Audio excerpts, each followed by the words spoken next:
नमस्कार, बहुत स्वागत है आपका। मैं हूं आपके साथ शीनम शर्मा। उत्तराखंड सरकार दिसंबर सेकेंड वीक में इन्वेस्टर्स समिट कराने जा रही है और सरकार इसकी तैयारियों में जुट गई है। समिट के लिए देश भर में 6 रोड शो होंगे, तो विदेश में दुबई और सिंगापुर 2 जगहों पर रोड शो कर इन्वेस्टर को आमंत्रित किया जाएगा। इन्वेस्टर समिट के नोडल ऑफिसर सचिव नियोजन आर मीनाक्षी सुंदरम का कहना है कि सिंगापुर दुबई में ऐसे निवेशक हैं जो अपना व्यापार दूसरे देशों में तेजी से करना चाहते हैं।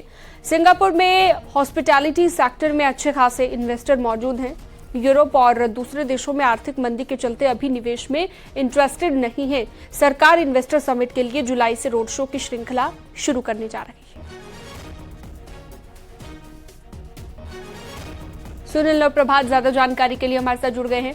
सुनील, दिसंबर तक इन्वेस्टर समिट की बात कही जा रही है और उससे पहले इन्वेस्टर समिट के लिए कैसे इन्वेस्टर्स को, निवेशकों को आमंत्रित करना है, उसे लेकर रणनीति बनाई जा रही होगी। और पहले अपने दर्शकों को सुनवा देते हैं क्या कुछ कहा गया है नोडल ऑफिसर की ओर से। ये टेंटेटिवली डिसीजन लिया हुआ है कि दिसंबर के सेकेंड वीक में हम लोग इन्वेस्टर समिट को करेंगे और इसमें चूँकि माननीय प्रधानमंत्री जी से अनुरोध कर रहे हैं कि उनकी सुविधा अनुसार तिथि हमें मिल जाए, तो इसलिए तिथि को हमने थोड़ा सा फ्लेक्सिबल रखा हुआ है। और हमारी जो जितने रोड शोज़ होनी है, तो रोड शोज़ हम विद इन द कंट्री 5 या 6 करेंगे और outside the country 2 road shows करेंगे। ये रोड शोज़ हम लोग जुलाई के सेकेंड वीक से प्रारंभ करना चाह रहे हैं। सुनील और प्रभात ज्यादा जानकारी के लिए हमारे साथ जुड़ गए हैं। सुनील, इन्वेस्टर्स को कैसे आमंत्रित किया जाए, कैसे आकर्षित किया जाए उत्तराखंड की ओर, ये अपने आप में बड़ा सवाल है। इसके लिए किस तरह से रणनीति बनाई जाएगी, वो भी नोडल ऑफिसर लगातार तैयारी कर रहे हैं। कैसी है तैयारी इन्वेस्टर समिट को लेकर? देखिए सीनम, सरकार का लक्ष्य है कि 2025 तक उत्तराखंड को एक समृद्ध राज्य बनाना है और उसके लिए जरूरी है कि यहाँ पर जो इन्वेस्टर्स हैं उनको बुलाया जाए ताकि राज्य की आर्थिकी ग्रोथ करे, यहाँ पर बेरोजगार लोगों को रोजगार मिले। इन तमाम मुद्दों को लेकर सरकार ने इन्वेस्टर समिट आयोजित करने का मन बनाया है दिसंबर सेकेंड वीक में। जिस तरह से आपने सचिव नियोजन को अभी सुना और नोडल अफसर भी हैं आर मीनाक्षी सुंदरम। इसके लिए जुलाई से रोड शो किए जा रहे हैं। देश भर में 6 रोड शो होंगे। इसके अलावा विदेश में भी 2 रोड शो करने का प्रस्ताव है। एक दुबई में होगा और एक सिंगापुर में होगा। खासकर सिंगापुर के रोड शो से सरकार को उम्मीद है कि यहाँ पर जो इन्वेस्टर हैं उनको बुलाया जाएगा, वो उनको आमंत्रित किया जाएगा उत्तराखंड में, क्योंकि वहाँ पर जो हॉस्पिटलिटी की सुविधाएं हैं वहाँ पर इन्वेस्टर अच्छे हैं हॉस्पिटलिटी सेक्टर में। ये सरकार का एक मकसद है कि वहाँ से इन्वेस्टर को यहाँ पर बुलाया जाए। प्रधानमंत्री से इसका इनॉग्रेशन कराने का प्लान सरकार कर रही है। दिसंबर सेकेंड वीक में यदि प्रधानमंत्री का समय मिलता है तो इसकी तैयारियां लगभग सरकारी लेवल पर शुरू हो चुकी हैं और जुलाई माह से रोड शो की जो श्रृंखला है वो शुरू कर दी जाएगी। जी बिल्कुल सुनील, और उत्तराखंड की हम बात करें, कौन कौन से ऐसे सेक्टर्स हैं जिनमें निवेश की संभावनाएं हैं और इन्हीं अपार संभावनाओं को कैसे जो है यूटिलाइज करना है, वो अपने आप में रणनीति बनाना जरूरी होता है? देखिए सीनम, सरकार का मुख्य फोकस हॉस्पिटलिटी और इंडस्ट्रियल सेक्टर पर है, टूरिज्म सेक्टर पर है। उत्तराखंड में इसकी बेहद संभावनाएं भी हैं। यहाँ पर खासकर अगर हम टूरिज्म सेक्टर में देखें तो उत्तराखंड में चाहे वो इको टूरिज्म की हम बात करें, चाहे साहसिक पर्यटन की, एडवेंचर टूरिज्म की हम बात करें, यहाँ पर तमाम स्कोप इस चीज के हैं। हॉस्पिटलिटी के यहाँ पर तमाम यहाँ पर स्कोप है।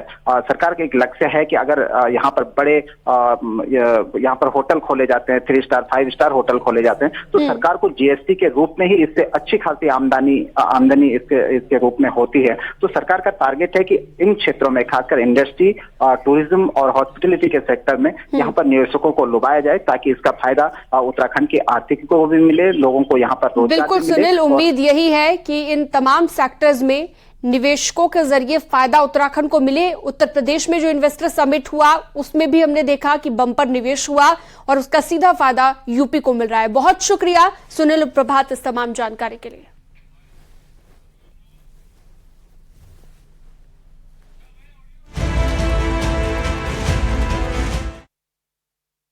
अंतर्राष्ट्रीय योग दिवस पर सीएम पुष्कर सिंह धामी अल्मोड़ा के जागेश्वर धाम में योग करते नजर आए और योग के बाद सीएम धामी ने न्यूज 18 से योग को लेकर खास बातचीत की है। हम आज जागेश्वर में है और यहाँ पर उन्होंने योग किया है। सर, आज बहुत ही इम्पोर्टेंट दिन, अंतर्राष्ट्रीय योग दिवस, और आपने यहाँ पर जागेश्वर मंदिर परिसर में योग किया, क्या मैसेज? देखिए, ये हमारा बहुत ही आध्यात्मिक, बहुत धार्मिक स्थान है बाबा जागेश्वर की ये स्थान, और स्कंद पुराण से लेकर इसकी महिमा का उल्लेख है। और इसको मानसखंड मंदिर माला मिशन के अंतर्गत भी, जो माननीय प्रधानमंत्री जी ने हमको 9 रत्न उत्तराखंड को विकास के दिए हैं, उसमें से एक रत्न मानसखंड मंदिर माला मिशन भी है। तो इस स्थान पर योग करना अपने आप में भगवान की बड़ी कृपा है। मैं आज इस दिवस पर पूरे उत्तराखंड वासियों को, सबको योग दिवस की शुभकामनाएं देता हूं, और भगवान जागेश्वर से प्रार्थना करता हूं कि बाबा हम सब लोगों के ये सारे कार्य बिना विघ्न बाधा के संपन्न करवाएं, और जो हम लोगों ने उत्तराखंड को हिंदुस्तान का श्रेष्ठ राज्य बनाना है, उसमें हम सबको ऊर्जा और अपना आशीर्वाद प्रदान करें। सर, ये बताइए मुझे कि आप आए यहाँ पर, देखा आपने, लेकिन क्या लगता है आपको? आपने कई घोषणाएं की हैं, कई लोकार्पण यहाँ पर किए हैं, किस तरीके से देख रहे हैं, क्या लग रहा है, और मास्टर प्लान पे क्या काम किया जा रहा है? देखिए, मास्टर प्लान में यहाँ की सारी जो सड़कें हैं आप देख रहे होंगे, इनका चौड़ीकरण है, और यहाँ पर कुछ नई सड़कों का निर्माण है, जो आने के लिए जो एक मार्ग है, दूसरा मार्ग यहाँ से जाने के लिए बनेगा। इसकी जो पुराने जो भवन हैं उनको नए स्वरूप में उनको बनाया जाएगा, कुछ नए स्वरूप में, कुछ उसका अंदर भी मास्टर प्लान बनाया जाएगा। यहाँ आसपास हेलीपैड का निर्माण किया जाएगा। कुल मिलाकर 100 करोड़ से भी ज्यादा की लागत से इसका पूरा का पूरा इस जागेश्वर धाम का पुनर्निर्माण और नवनिर्माण किया जाएगा। जिस प्रकार से आदरणीय प्रधानमंत्री मोदी जी के निर्देशन में, उनके मार्गदर्शन में बाबा केदार का नवनिर्माण और पुनर्निर्माण हो गया है, बाबा बद्री विशाल का मास्टर प्लान पर तेजी से काम हो रहा है, उसी प्रकार से यहाँ भी हम काम को शुरू करेंगे। खूबसूरत जगह है सर, इतनी खूबसूरत जगह है, किस तरीके से क्या कहेंगे? निश्चित रूप से ये स्थान भी हमारा आने वाले समय में विश्व प्रसिद्ध स्थान बनेगा, और आने वाले समय में यहाँ पर भक्तगण आएंगे, श्रद्धालु आएंगे, यात्री आएंगे, और उनके लिहाज से, क्योंकि आने वाले समय में यहाँ पर संख्या काफी बढ़ने वाली है। जिस प्रकार से आज 4 धाम यात्रा चलने वाली है, आने वाले समय में उसी प्रकार से मानस खंड की भी यात्रा चलेगी, कैलाश मानसरोवर यात्रा चलेगी। तो उसी के लिहाज से सारा मास्टर प्लान बनाया जा रहा है कि जनसंख्या का जो अत्यधिक घनत्व बढ़ेगा, फुटफॉल बढ़ेगा, उन सब व्यवस्थाओं को उसी हिसाब से कि भविष्य में किस प्रकार से फुटफॉल होगा, उन्हीं चुनौतियों को सामने रख के काम कर रहे हैं। शुक्रिया सर, हमसे बातचीत करने के लिए। मुख्यमंत्री पुष्कर सिंह धामी को आप सुन रहे थे, जिन्होंने बताया कि किस तरीके से अब आगे प्लान किया जा रहा है। मानस खंड में जो ये पूरी मंदिर श्रृंखला रखी गई है, उसको ही आगे बढ़ाने का पूरा काम सरकार कर रही है। कैमरा पर्सन राकेश रावत के साथ अल्मोड़ा से न्यूज़ 18 के लिए भारती सकलानी उनियाल।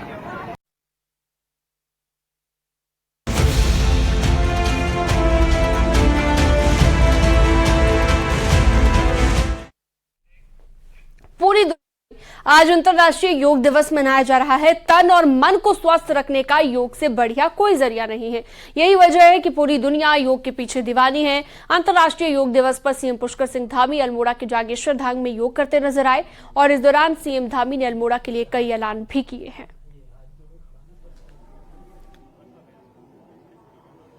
वज्रासन से सभी लोग घुटनों के बल खड़े हो जाएंगे।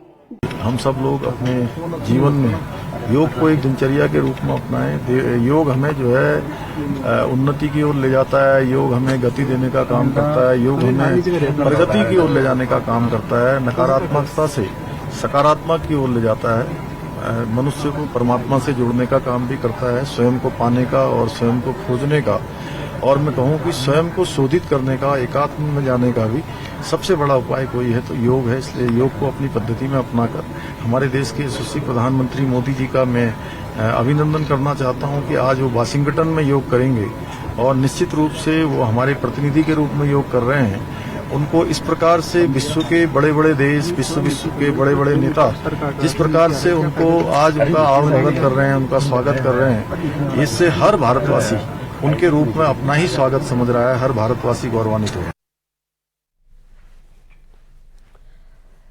अंतर्राष्ट्रीय योग दिवस के अवसर पर उत्तराखंड के मुख्यमंत्री पुष्कर सिंह धामी और योग गुरु बाबा रामदेव ने हरिद्वार में पतंजलि योगपीठ में आयोजित अंतर्राष्ट्रीय योग समारोह में हिस्सा लिया। इस दौरान उनके साथ साथ कई लोगों ने यहां पर योग किया। इस दिन को बेहद खास बना दिया।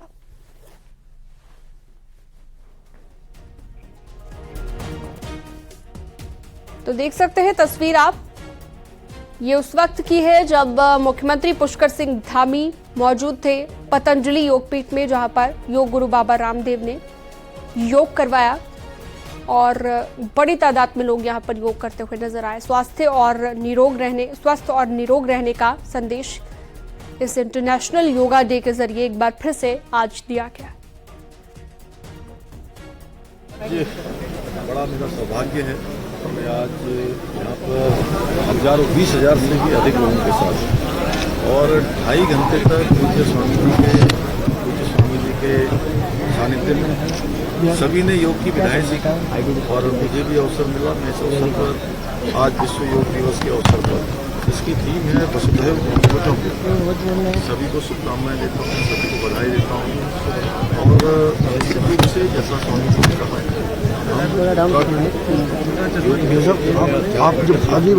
संस्कृति के क्षेत्र में जो पूरे भारत का ही नहीं विश्व का हमारा केंद्र है, हम उसी दिशा में हर संभव प्रयास करेंगे और हमारा ये विकल्प वही संकल्प है इस योग दिवस के दिन, इस योग के माध्यम से हम ये भी संकल्प लेते हैं कि इस संकल्प को जब तक हम पूरा नहीं करते तब तक हम चैन से नहीं बैठेंगे। भारत का श्रेष्ठ राज्य उत्तराखंड, उसके लिए भी हर उत्तराखंडवासी, हर भारतवासी का सहयोग प्राप्त होगा। पूज्य संतों का, आचार्य जी का, सभी का आज योग के क्षेत्र में, आध्यात्म के क्षेत्र में, आयुर्वेद के क्षेत्र में हर युग के लिए योग, आत्मनिर्भरता के लिए योग, वसुधैव कुटुम्बकम के लिए योग का अनुष्ठान और 9वां अंतर्राष्ट्रीय योग दिवस। भारत में कम से कम 10 करोड़ से ज्यादा लोग घरों से बाहर निकल करके योग के लिए निकले। यह एक योग का अप्रतिम जलवा है और इस योग धर्म, वेद धर्म, ऋषि धर्म, सनातन धर्म के माध्यम से एक राष्ट्र धर्म की एक नई आगाज, युग धर्म का एक नया स्वर गुंजायमान हुआ है और यूएनओ में देश के प्रधानमंत्री योग कर रहे हैं। आज उत्तराखंड में 20,000 से अधिक लोगों के साथ प्रदेश के सबसे युवा, ओजस्वी, पराक्रमी हमारे मुख्यमंत्री पुष्कर सिंह धामी जी ने भी हमारे साथ 2.5 घंटे से अधिक कालखंड। बीजेपी के प्रदेश अध्यक्ष महेंद्र भट्ट ने अपने गृह क्षेत्र गोपेश्वर चमोली में योग किया। बड़ी तादाद में स्थानीय लोग यहां पर मौजूद रहे। स्वास्थ्य के प्रति बीजेपी अध्यक्ष ने लोगों को जागरूक किया और कहा कि योग देश दुनिया में भारत की अलग पहचान बना रहा है। अगर व्यक्ति प्रत्येक दिन केवल आधा घंटे अपने शरीर के लिए, दूसरे की चिंता नहीं करनी, अपने शरीर की अपनी चिंता करे, आधे घंटे का समय दे दे, इतने न सही इसके आधे असर भी कर ले, तो मैं कह सकता हूं कि विश्व के अंदर जो इस प्रकार की बीमारियां हैं, इनका प्रकोप कम से कम उस व्यक्ति के शरीर में कभी नहीं होगा। योग दिवस पर जनपद उत्तरकाशी में भी जगह जगह पर योग के कार्यक्रम किए गए। गंगोत्री यमुनोत्री धाम में पुरोहितों और यात्रियों ने मंदिर परिसर में योग किया। इस दौरान योग को लेकर यात्रियों में खूब उत्साह भी देखने को मिला है।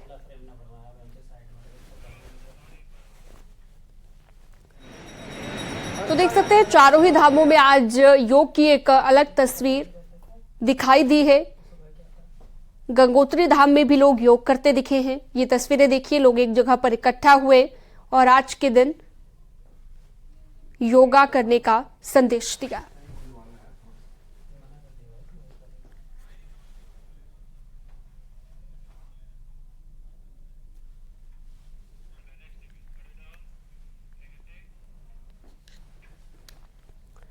अंतर्राष्ट्रीय योग दिवस के मौके पर बद्रीनाथ धाम में भी लोगों ने योग किया। प्रशासनिक बद्री केदार मंदिर समिति के कर्मचारी, अधिकारी और तीर्थयात्रियों ने योग किया और इस दौरान सभी ने बद्रीनाथ मंदिर परिसर को साफ सुथरा बनाने का भी संकल्प लिया।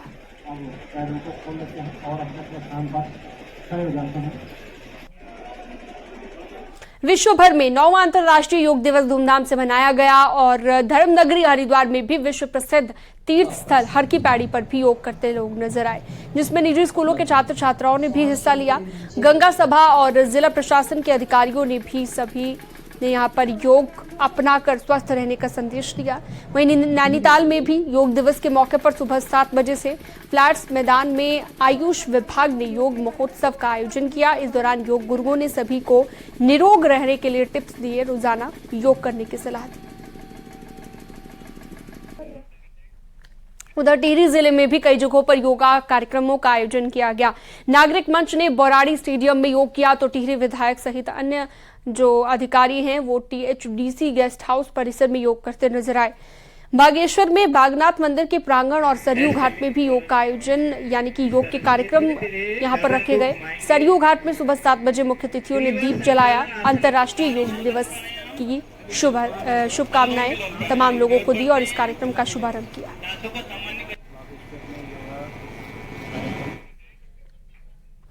आगे बढ़ते हैं अंतर्राष्ट्रीय योग दिवस की। चूंकि हम बात कर रहे हैं, भारतीय सेना ने भी योग किया है। लगभग 14,312 फीट की ऊंचाई पर स्थित रिमझिम अपर और लोअर पोस्ट पर भारतीय तिब्बत सीमा पुलिस बल के जवान यहां पर योग करते हुए नजर आए। भारत चीन सीमा पर स्थित ITBP की ये चौकी हाई एल्टीट्यूड पर है। यहाँ पर मौसम बदलते ही बर्फबारी शुरू हो जाती है। ऐसे में विषम परिस्थितियों में अपने आप को ढालने के लिए भारत तिब्बत सीमा पुलिस बल के जवान योग करते हैं।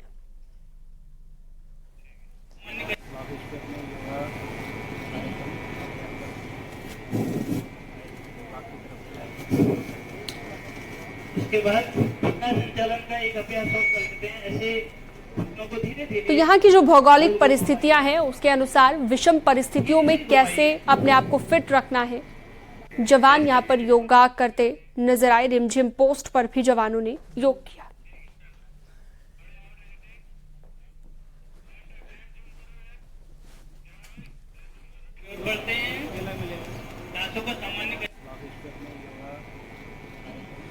और चलिए इसी बीच एक बड़ी जानकारी, चमोली में बद्रीनाथ राष्ट्रीय राजमार्ग पर लैंडस्लाइड हो रहा है। यात्रियों के लिए परेशानी का सबब ये लैंडस्लाइड बना हुआ है।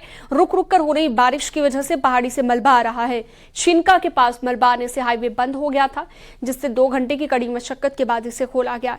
इस दौरान हाईवे के दोनों ओर लंबा जाम भी लग गया था। हालांकि लैंडस्लाइड जोन में JCB मशीनें तैनात की गई है।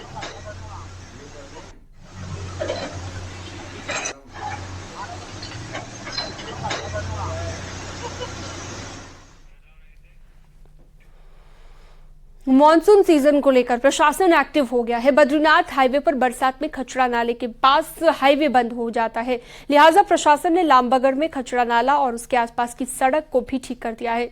इसके साथ ही नाले के ऊपर बहुत बड़ा पुल बनाया गया है, जिससे बरसात के सीजन में यात्रियों को सहूलियत मिलेगी।